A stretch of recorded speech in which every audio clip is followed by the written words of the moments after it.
옛날 사람들은 서양이나 동양이나 예로부터 이름을 굉장히 중요하게 생각을 했습니다. 그냥 중요하게 생각한 것이 아니라 이름 속에 그 사람의 운명이 결정된다고 생각을 했습니다. 그래서 성명학 또는 성명 철학 이런 것이 발달했고요. 우리나라도 얼마 전까지만 하더라도 보통 아기를 낳으면 이름 짓는 곳에 가서 돈을 주고서 이름을 지어왔습니다. 그렇게 해서 돈을 잔뜩 들여서 이름을 지을 정도로 이름을 중요시했습니다. 왜냐하면 이름은 잘못 지면 완전히 인생이 다 실패한다고 생각을 했고요. 조금 모자라도 이름을 잘 지으면 이 아이의 인생이 막 꽃처럼 피어나갖고 행복할 것이라고 그렇게 생각을 했습니다. 지금은 이제 그렇게 생각하지 않습니다. 대부분의 많은 사람들이 이름이 운명이 결정된 것이 아니라 그냥 평생 동안 부르는 이름이니까 중요하게 생각을 합니다. 이름이 잘 짓고 못 짓고에 따라서 인생이 펼쳐지고 실패하고 성공이 결정된다면 그럴 만한 충분한 가치가 있겠지만 꼭 그렇지는 않지요. 그럼에도 불구하고 이름은 대단히 중요합니다. 왜냐하면 한 인간이 태어나서 죽을 때까지 평생을 내가 그 이름으로 불리는 거예요. 죽어서도 그 이름으로 남는 겁니다.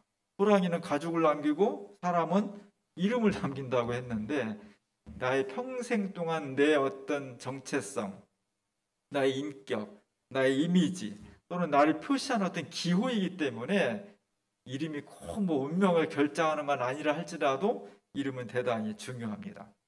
성경에서도 이름을 굉장히 중요하게 여겼어요. 그래서 믿음의 조상들 아브라함이나 이삭이나 야곱이나 그 이름 속에 그 사람의 성격과 그 사람의 내용을 담았습니다. 아브라함은 여러 민족의 열국의 조상이다 그런 뜻을 간직하고 있고요. 이삭은 웃었다 그런 것. 야곱은 어때요? 야곱은 태어날 때부터 쌍둥이의 에서의 뒤꿈치를 잡아서 내가 먼저 나올 거야 이렇게 싸울 정도로 어떤 자기의 욕망과 자기의 어떤 권한을 차지하기 위해서 집요한 열정을 가지고 있는 사람이다. 그런 뜻으로 야곱이라 이름을 그렇게 지었습니다. 성경에서도 이름이라고 하는 것은 그 사람과 그 존재를 규정하는 대단히 중요한 의미를 간직하고 있습니다. 그래서 모세가 하나님과 대화하는 장면이 나옵니다. 하나님께서 호렙산에서 떨기나무 가운데 모세를 불러가지고 네가 가서 400년 이상 동안 바로의 압제 아래에 있는 히브리 백성들을 자유케 해라. 이런 명령을 내리십니다. 어마어마한 거죠. 이거는 도저히 할 수가 없는 거예요. 그래서 모세가 하나님한테 이렇게 요청합니다. 제가 그런 말을 전하면 너한테 누가 그런 말을 하라고 하디? 이렇게 물어보면 제가 말씀을 누구라고 얘기를 해야 되는데 하나님 이름을 잘 모르겠습니다. 그래서 하나님께 뭐라고 대답하세요? 나는 여호와다. 정확하게는 야훼다 이렇게 말합니다. 야훼라는 게 무슨 말일까? 야훼가 하나님의 이름이에요. 근데 오늘까지도 그 야훼라 하나님의 이름이 무슨 뜻인지를 정확하게 몰라요. 개역 성경에는 나는 스스로 있는 자다 이렇게 표현했고요. 학문이 많이 발달해서 아주 옛날에 쓰던 히브리어를 막 연구한 학자들이 그냥 수많은 사람들이 연구를 하다 보니까 그 말은 요즘 말로 하면 공동 번역에서는 나는 나다 이렇게 표현해요. 당신의 이름이 무엇입니까? 정체가 무엇입니까? 물어봤을 때 나는 누구냐면 나는 나야 이렇게 표현했다는 거죠. 가르쳐는 줬는데 실제는 안 가르치는 것 똑같아요. 이렇게 하나님도 야훼라는 이름을 우리에게 알려주셨지만 그 말이 정확히 무엇인지를 잘 표시를 안 해주셔요. 그리고 우리는 그 하나님을 여호와라고 계속 부르고 있습니다. 창세기 2장에 보면 하나님께서 아담을 지으시고 아담이 수많은 생명체들에게 이름을 붙여줘요. 호랑이, 독수리 이렇게 이름을 붙여줍니다. 그건 무슨 뜻이냐면 하나님께서 이 땅에 수많은 생명들을 다 지으시고 맨 마지막에 하나님의 형상대로 지음받은 인간에게 이 생 전체를 관할할 수 있는 주권자의 책임을 주셨다는 거예요. 그런 권한을 주셨다는 겁니다. 그래서 인간이 만물의 영장이고, 인간은 동물보다 힘이 약한 부분도 있지만 전체 지구촌, 우주 전체를 다스릴 수 있는 권한이 있는 거예요. 그렇다고 마구 짓밟고 생명을 파괴하고 그러라는 것이 아닙니다. 창조주 하나님의 거룩하신 섭리와 뜻 안에서 모든 생명체는 인간에게 주권이 있고, 그 인간은 하나님의 뜻을 따를 때 창조의 섭리가 이루어지는 겁니다. 그만큼 이름을 부른다는 것, 이름을 파악한다는 것, 이름을 가지고 있다는 것은 대단히 중요한 거예요. 오늘 하나님께서 신명기를 통해서 하나님의 자녀들을 이렇게 불렀습니다. 너는 여호와 내 하나님의 성민이다. 우린 누구냐? 우리는 성민이다. 성민은 뭡니까? 거룩한 백성이라는 거죠. 우리가 좀 모자라도, 연약해도, 가난해도, 뭐 성질이 좀 못해 먹었어도, 그래도 우리가 주님 안에 있는 이상 하나님께서 우리를 뭐라고 부르신다고요? 성민이다. 이건 인간이 받을 수 있는 최고의 영광이에요.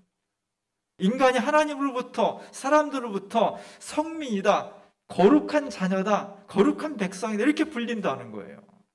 하나님께서 우리에게 놀라운 은총을 베풀어 주신 것이고, 인간이 하나님께로부터 받을 수 있는 이름이 너무나 중요한데, 그 이름이 우리가 뭐라고 불렸냐? 거룩한 백성이다.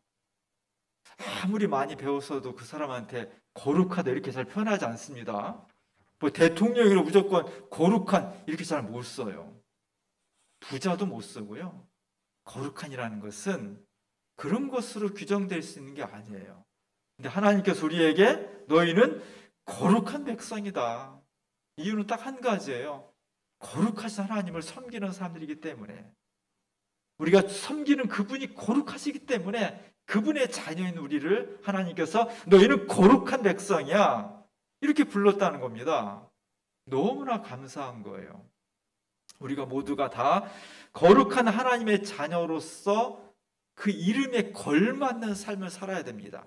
교회도, 그리스도인도 거룩한 백성이지, 거룩한 성민이지, 이 마음을 가지고 살아갈 수 있기를 바랍니다.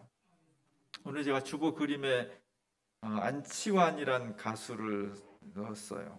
안치환이란 가수는 80년대 후반기에 우리나라 사회에 가장 영향력을 미쳤던 노래 그룹 중에 노래를 찾는 사람들이 있습니다. 며칠 전에 노태우 장례식을 했는데, 하여간 전두환 노태우가 우리나라의 어떤 군부 독재를 시작하면서 수많은 민주주의를 파괴하고 사람들을 죽였습니다. 거기에 항거해서 학생운동과 노동운동이 민주화를 위해서 엄청나게 노력을 했고, 수많은 사람이 죽었고요. 그 중에 이제 노래 부분에서 노래를 찾는 사람들이라는 젊은 사람들이 노래 운동을 했는데, 그 중에 한 명이 안치환이라는 가수였습니다. 나중에 이제 거기서 나와가지고 우리가 잘 알고 있는 광야에서라든지, 철의 노동자라든지, 우리가 어느 별에서라든지, 사람이 꽃보다 아름다워, 뭐 내가 마녀 시인이라, 뭐 이런 정말 좋은 노래들을 많이 대중들에게 유포를 시켰고, 그러면서 사회, 그 속에 살아가는 개인의 삶, 어떻게 살아야 되고 무엇을 위해 살아야 되는지를 수많은 대중들에게 널 유포했던 그런 좋은 가수예요. 제가 설교를 준비하면서 알았는데, 이 사람이 2014년도에 직장암 3기를 앓았더라고요. 직장암 3기면 되게 중한 그 상태인데, 그래도 항암 치료하고 방사선 치료하면서 몇 년 후에는 완치 판정을 받고 지금도 열심히 활동을 하고 있는 그런 가수입니다. 1995년도에 이 사람이 낸 음반 중에 네 번째 음반이 가장 유명한 음반이에요. 그 중에 타이틀곡이 너를 사랑한 이유라는 노래가 있습니다. 저도 잘 기억이 안 나서 이런 노래가 있었던 것 같아요. 검색을 해보니까 이 사람이 불렀더라고요. 이 사람이 11월 달에 콘서트를 하더라고요. 연세대학교에서. 그 제목이 너를 사랑한 이유예요. 무슨 노래일까, 이 노래가. 사실 이 안치환이라는 가수는 65년생의 연세대학교 84학번이에요. 그 당시면은 대학가 전체가 어떤 사회과학이 막 물밀처럼 들어오던 때고요. 전체 사회가 80년대는 어떤 혁명의 시대였어요. 러시아 혁명, 파리 혁명, 프랑스 혁명, 막 혁명의 시대. 우리 사회의 억압과 군부 독재를 한 번에 뒤집어 엎어가지고 정말 모든 사람이 다 자유롭고 가난한 사람이 대접받고 평등하고 어떤 유토피아를 그리던 그런 어떤 기운이 사회 전체에 아주 팽배했던 그런 시대였습니다. 그리고 그런 시대를 가능하게 했던 현실적인 어떤 조건이 소련이라는 사회주의 국가, 동구 유럽의 수많은 사회주의 국가들이 현존했기 때문이에요. 그 나라들이 많은 모순을 가지고 있었지만 점점 더 모순을 극복하면서 마침내 모든 사람들이 평등하고 자유로운 세계를 만들 것이라는 어떤 유토피아적인 생각이 특히 대학가에 노동자들에게 굉장히 유포됐던 그런 시대입니다. 그게 80년 특징이에요. 그러다가 90년, 89년, 90년을 넘어서면서 동유럽 사회주의권이 망해버렸어요. 소련이 망했고요. 동독이 망했고 수많은 나라들 다 망해버렸습니다. 그 뒤에 90년대에 나타난 정서는 사회 전체가 다 패배주의가 팽배했던 그런 시대예요. 95년도에 이 음반을 냈다는 것은 그런 시대 정서를 반영하고 있는 겁니다. 노래 가사에 보면 너의 시대는 이미 흘러갔다고 누가 말해도 나는 널 보며 살아있음을 느껴. 너의 길이 비록 한상일지라도 그 속에서 너는 무한한 자유를 느낄 거야. 포기하지 마. 너를 사랑한 이유는 바로 그 믿음 때문에. 시대 전체가 다 어떤 환상을 가지고 열심히 운동하다가 다 절망해 버렸어요. 그때 수많은 지식인들이 절망했습니다. 전향하고 포기하고 죽은 사람도 있고요. 근데 어떤 사람이, 소수의 사람들은 끊임없이 그 이상과 가치를 향해서 헌신하고 투쟁했던 사람들이 있습니다. 그 사람들의 삶 속에, 그 사람들의 가는 길이 험난하고 외롭고 손가락질 받고 힘든 거였지만 오늘 이 노래하는 안치환이 가만히 자기 친구들이 그런 사람이 있었겠죠. 보면서 그럼에도 불구하고 시대가 변하고 그 길이 외롭고 눈물 나고 고통스럽지만 그 길을 끝까지 가는 사람들을 보면서 포기하지 말자. 그 이상을 포기하지 말자. 그 가치를 포기하지 말자. 이런 어떤 자기의 다짐이고 그런 너를 바라보면서 내가 너를 사랑한다. 이런 가사의 내용이에요. 저는 이런 가치가 굉장히 소중하다고 생각해요. 너무 쉽게 그냥 인간의 어떤 동물적인 욕구와 물질적인 욕심에 다 포기해버리고 좌절해버리는 그런 시대 속에서 인간 스스로의 존엄성과 우리가 절대로 포기하지 말아야 될 인간의 자유와 평등과 새로운 세상에 대한 그런 꿈들을 접지 않는 것, 그 길을 향해서 끊임없이 가는 것이 기독교 정신하고 굉장히 밀접하게 연관이 되어 있습니다. 오늘 안치환이라는 가수는 그런 자기 친구들, 후배들 이렇게 바라보면서 안쓰럽고 사랑하고 눈물 나고 고통스럽지만 그래도 끝까지 그 길 가는 사람들을 용기를 주면서 내가 너를 사랑한다 이렇게 메시지를 전하고 있는 겁니다. 굉장히 소중한 거예요. 저는 이 노래 가사를 들으면서 그런 사람들이 정말 사람들한테 사랑받을 만하구나 그런 생각을 했습니다. 동시에 그럼 나는 하나님으로부터 뭐 때문에 사랑을 받는 거지? 하나님 우리를 왜 사랑하시는 거지? 그런 물음을 갖게 됐습니다. 우리가 예수님의 삶을 보면 예수님은 정말 사랑의 주님이었어요. 모든 사람을 사랑했습니다. 심지어 자타가 고민하는 죄인이야. 저 사람들은 절대 사랑받을 자격도 없고 사랑해서도 안 되는 사람들이 대표적인 사람이 세리하고 나라를 팔아먹은 사람들이니까 세리하고 창녀들이었어요. 예수님은 그 사람들까지 사랑했습니다. 정말 모든 사람을 사랑한 사람이 예수님이에요. 근데 희한하게 딱 한 부류 사람들하고는 사랑을 할 수가 없어요. 예수님이. 그 사람들이 바리새파 사람들이었어요. 바리새파 사람들을 만나면 예수님은 나를 세우는 거예요. 예민해지고. 예수님 뭐 저렇게까지 하시려고 그러지? 왜 세리하고 창녀까지도 다 용서하시고 사랑하시는 분이 왜 유독 바리새인들만 만나면 그냥 눈을 크게 뜨고 거친 말이 나오고 싸우는 거예요, 예수님이. 사실 세상적인 기준으로 보면 세리와 창녀는 죄인이고요. 신앙도 안 하는 사람들이고요. 바리새파 사람들은 자타가 공인하는 의인들이었거든요. 율법에 정통하고 하나님 잘 섬긴다고 스스로도 그렇게 생각하고 수많은 사람들이 그렇게 존경하는 사람들이었거든요.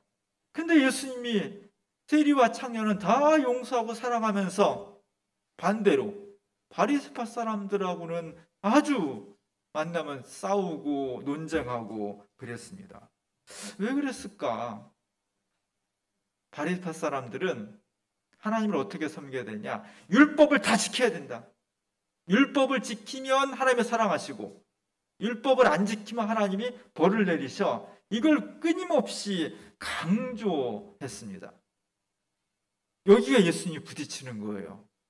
예수님이 볼 때 하나님의 사랑은 우리가 율법을 지켰으니까 사랑해 주시고 안 지키면은 안 사랑하고 이런 조건적인 사랑이 아니었는데 하나님이 우리에게 보여준 사랑은 정말 모든 것을 다 무조건적으로 아무 이유 없이 주는 그 사랑이었는데 바리새파 사람들이 그 하나님의 사랑을 조건적인 사랑으로 바꿔놓은 거예요. 여기에 대해서 예수님은 하나님의 사랑은 그런 것이 아니라고, 하나님은 무조건적인 사랑이라고, 그래서 그것이 은혜라고 하는 겁니다. 1500년 전쯤까지, 아니 500년 전쯤까지 서양 중세 교회 천년이 기독교 사회였어요. 모든 것이 다 기독교 중심이었고 유럽 사회는 기독교 신앙에 의해서 개인의 삶과 역사가 만들어지는 그런 시대였고요. 그 서양 중세 천년 동안 유럽 사회를 지배했던 것이 로마 카톨릭이었습니다. 로마 카톨릭이 좋은 점이 있어요. 여기도 로마 카톨릭도 인간의 신앙생활에 있어서 실천을 되게 강조해요. 선행을 강조해. 사람들 도와주고 착한 일하고 이걸 굉장히 강조합니다. 그래서 대개 보면은 캐톨릭 신앙이 개신교 신앙보다는 조금 더 실천성이 강해요.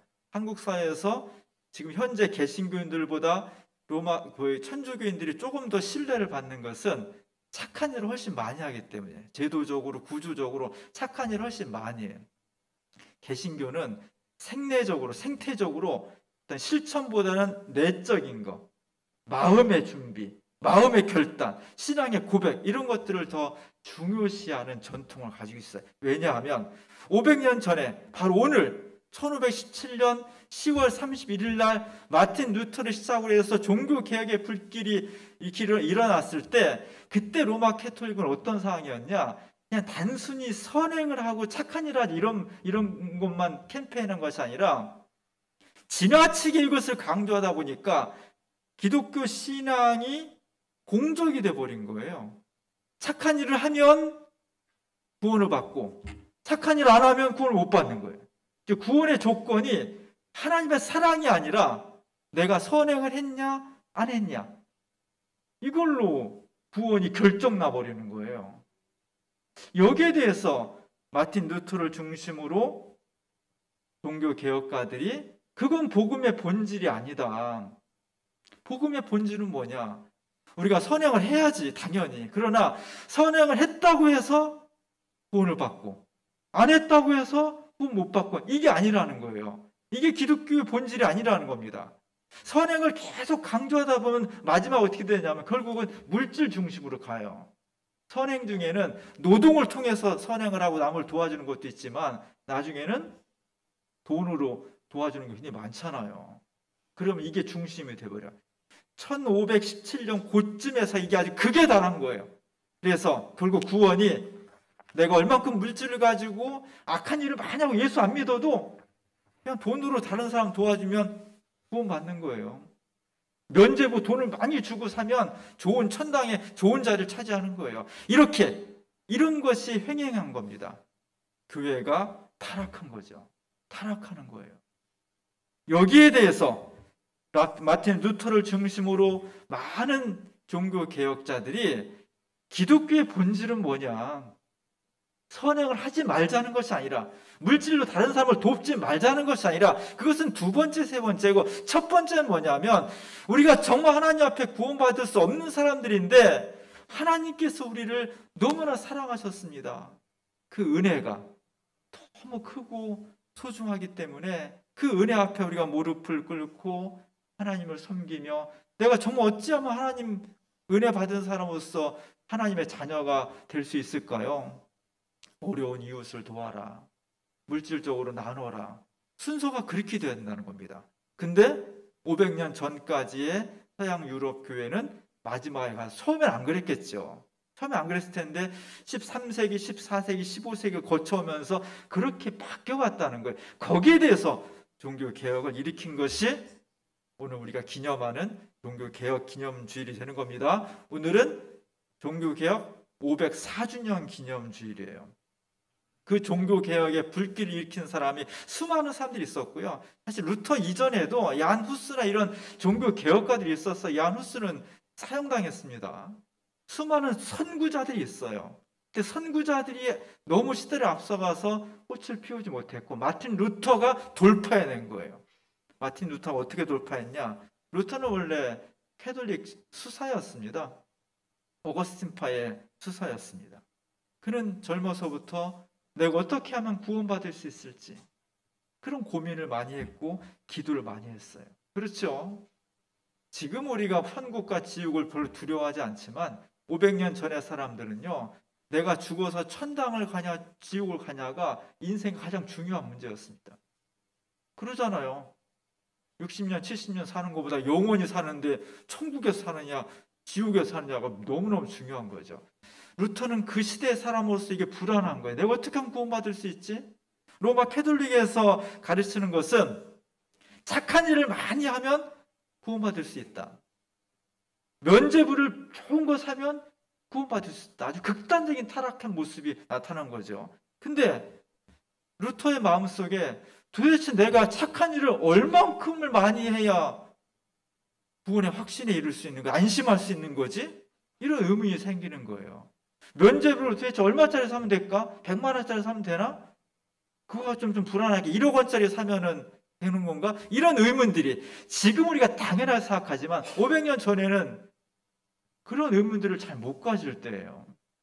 루터가 그런 의문들을 가졌다는 겁니다. 그러면서 루터가 실천적으로 선행을 하고 헌금을 하고 남을 도와주는 것이 잘못되어 있다는 것이 아니라 그것만 가지고는 구원의 확신을 이룰 수 없기 때문에 고민을 한 겁니다. 그러면서 이룩한 것이 결국 우리는 선행이나 물질 때문에 구원받는 것이 아니라 우리는 너무나 부족하고 연약하지만 하나님의 놀라우신 은혜, 값없이 주시는 그 사랑을 받아들일 때, 마음으로 그것을 받아들일 때 구원의 확신에 이룰 수 있다. 이게 개신교의 원리예요. 이것이 캐톨릭과 개신교가 아주 중요하게 구분되는 거예요. 지금 캐톨릭은 그러진 않습니다. 근데 캐톨릭이 500년 전, 600년 전쯤에 이런 사조가 굉장히 강했기 때문에 거기에 대해서 기독교의 본질을 다시 회복하려고 했던 것이 종교개혁입니다. 우리는 예수를 믿되 어떤 방식으로 믿냐? 캐톨릭 방식으로 믿는 것이 아니라 개신교 방식으로 믿는 거예요. 우리 정체성이에요. 그것은 무슨 말이냐면 우리가 믿는 각 집안에도 가풍이 있고 뭐 족보 같은 게 있잖아요. 우리 집안에 가문이 있고 가풍이 있는 거예요. 내가 속한 가문의 역사와 가풍은 좀 알아야지. 우리 가풍은 뭐냐? 개신교 가풍은 우리는 첫 번째가 하나님의 은혜예요. 하나님의 그 놀라우신 은혜와 사랑을 내가 받아들이면서 그걸 진심으로 받아들이는 사람은 악행을 할 수가 없어요. 가난한 이웃을 안 도와줄 수가 없어요. 착한 일을 안 할 수가 없는 거예요. 그렇게 살아가는 것이 개신교의 원리입니다. 첫 번째가 은혜예요. 그래서 루터를 비롯해서 켈빈이나 수많은 종교 개혁가들이 5가지 개신교의 원리, 로마 캐톨릭과 다른 5가지 강조점을 주장을 했어요. 오직 믿음, 오직 성경, 오직 은혜, 오직 그리스도, 오직 하나님의 영광을 위하여. 이게 5가지 원리예요. 그 중에서 가장 핵심적인 게 뭐냐? 제가 볼 때는 오직 은혜예요. 은혜를 자기 마음과 삶 속으로 받아들이는 것이 믿음이고요. 그 하나님의 은혜가 얼마나 위대하고 오래된 것인가를 문자로 기록해 놓은 게 성경이에요. 그래서 개신교에서 중요시하는 신앙의 첫 번째 의미는 은혜입니다. 교회는 이 은혜를 선포하는 것이에요. 세상 사람들에게 인류가 어떻게 구원받을 수 있냐? 어떻게 행복해질 수 있냐? 물론 과학기술 발전해야 되고 제도도 만들어야 되지만 그것이 불필요한 것은 아니지만 근본적인 것은 하나님의 놀라우신 은혜를 우리가 받아들일 때, 그것을 믿음으로 수용할 때, 그때 진정으로 구원받을 수 있고 행복할 수 있습니다. 이것을 선포하는 게 교회예요. 교회는 은혜가 넘쳐야 돼. 여러분들이 교회 와가지고 여러 가지 해야 되지만 정말 해야 될 것은 내가 한 주간 동안 살면서 하나님의 은혜를 이렇게 새롭게 깨달았습니다. 내가 이런 은혜를 경험했습니다. 하나님의 은혜가 너무나 놀라웁니다. 기도하고 찬양하고 간증하고. 그게 교회의 모습입니다. 어떤 자식이 부모한테 엄마 아빠는 왜 나를 사랑합니까? 이렇게 물어보면 뭐라고 대답해요?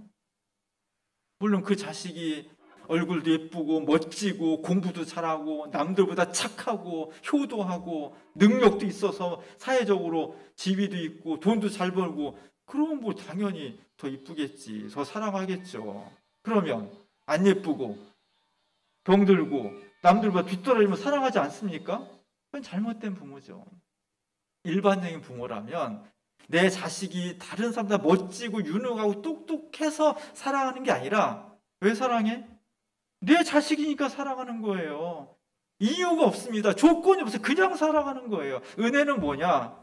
하나님께서 우리를 보시기에 사랑할 만한 조건과 자격을 갖추고 있어서 사랑한 것이 아니라 아무런 조건도 없고 자격도 없는데 그냥 사랑하신 거예요.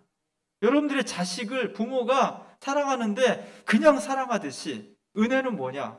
하나님께서 이유 없이 아무 조건 없이 우리를 사랑했다는 겁니다. 얼만큼? 하나님께서 이 땅에 내려오셔서 우리를 위해서 모든 걸 주실 만큼 십자가 달려서 죽기까지 그렇게 고통을 받으면서 우리를 위해서 대속할 만큼 그만큼 사랑하셨다는 겁니다. 이 은혜를 받아들이는 게 믿음이에요. 이 은혜를 고백하는 게 교회입니다. 오늘 신명기에 하나님께서 이스라엘 백성들 택하신 이유를 딱 적어놨어요. 여호와께서 너희를 기뻐하시고 너희를 택하심은 너희가 다른 민족보다 수요가 많기 때문이 아니라는 거예요. 너희는 오히려 모든 민족 중에 가장 적다는 거예요. 내 자식이 다른 자식보다 뛰어나고 멋지고 훌륭해서 사랑한 게 아니라는 거예요. 뭐 때문에? 다만 너희를 사랑하시기 때문에 선택했다는 거예요. 이유가 없어요. 조건이 없습니다. 그냥 사랑하신 거예요. 기독교 복음의 핵심은 뭐냐? 하나님께서 나를 그냥 사랑했다는 거예요. 아무 조건 없이, 아무 이유 없이. 그것을 우리가 믿음으로 받아들이고 그것을 다시 회복하는 겁니다. 종교개혁은 뭐냐? 마틴 루터나 켈빈이나 종교 한번 개혁해보자 이렇게 종교개혁이 된 게 아니에요. 복음의 본질이 사랑인데, 하나님의 무조건적인 사랑인데, 그것이 불행하게도 14세기, 15세기, 16세기의 유럽에서는 그것이 약화되고 너무 공적, 선행, 면죄부 이런 것들로 교회의 본질이 흐려져고 왜곡돼 가니까 교회의 복음의 본질을 새로 다시 바로잡기 위해서 은혜를 회복한 겁니다. 은혜를 회복하니까 자동적으로 결과가 개혁이 나온 거예요. 은혜를 받으니까 자동적으로 내 삶이 변하고 내 가정이 변하고 내 일터가 변하고 역사가 변했다는 겁니다. 이게 개신교의 원리예요. 종교개혁 504주년을 맞이했습니다. 뭐 루터가 어떻게 살았고 켈빈이 어떤 주장을 했고 다 몰라도 돼요. 꼭 알아야 예수 잘 믿는 거 아니고요. 성경에 나와 있는 내용들 구구절리 다 몰라도 괜찮아요. 꼭 알아야 될 거 한 가지. 하나님께서 나를 정말로 사랑하셨다는 거. 어떻게? 그냥 사랑하셨다는 거. 아무 조건이 없고 내가 착한 일을 해서가 아니라 정말 아무 이유 없이 나를 사랑하셨다는 거. 그래서 은혜인 거예요. 값없이 주시는 게 은혜인 거예요. 그 은혜를 믿음으로 받아들이며 은혜 받은 사람으로서 살자. 은혜 받은 사람답게 모여서 교회를 만들어 살자. 그게 새로운 개혁입니다. 오늘 이 정신과 이 고백이 오늘 우리들의 삶 속에서, 우리 교회 속에서 다시 일어날 수 있기를 주님의 이름으로 간절히 축원합니다. 기도하겠습니다. 하나님께서 우리를 선택하신 것은 우리가 그런 자격이 있어서가 아닙니다. 하나님께서 우리를 사랑하신 것은 어떤 이유가 있어서가 아닙니다. 그냥 사랑하셨습니다. 그 사랑이 너무 깊고 아름답고 숭고하기 때문에 그 사랑 앞에 우리의 모든 것을 내려놓습니다. 주님이 우리를 위해서 십자가 달려 죽으신 것처럼 그 사랑을 받은 저희들, 그 사랑에 감격하며 우리의 삶 전체를 주님과 동행할 수 있도록 인도하여 주옵소서. 개혁이 절실합니다. 우리 자신의 개혁, 한국교회 개혁, 세계교회의 개혁이 정말로 절실한데 어떻게 할지를 모르겠습니다. 저희들 다시금 일어나서 주님께서 우리에게 보여주시고 실행하신 그 놀라우신 사랑과 은혜를 되새기면서 그 은혜 가운데 살아갈 때 나도 모르게 자신이 변하고 가정이 변하고 교회가 변하고 사회와 역사가 변할 줄로 믿습니다. 오늘 종교계 504주년 기념주를 맞이해서 500년 전에 외쳤던 이 은혜의 복음을 다시 우리 가운데 되살릴 수 있는 교회가 되게 하옵소서. 예수님의 이름으로 간절히 기도합니다.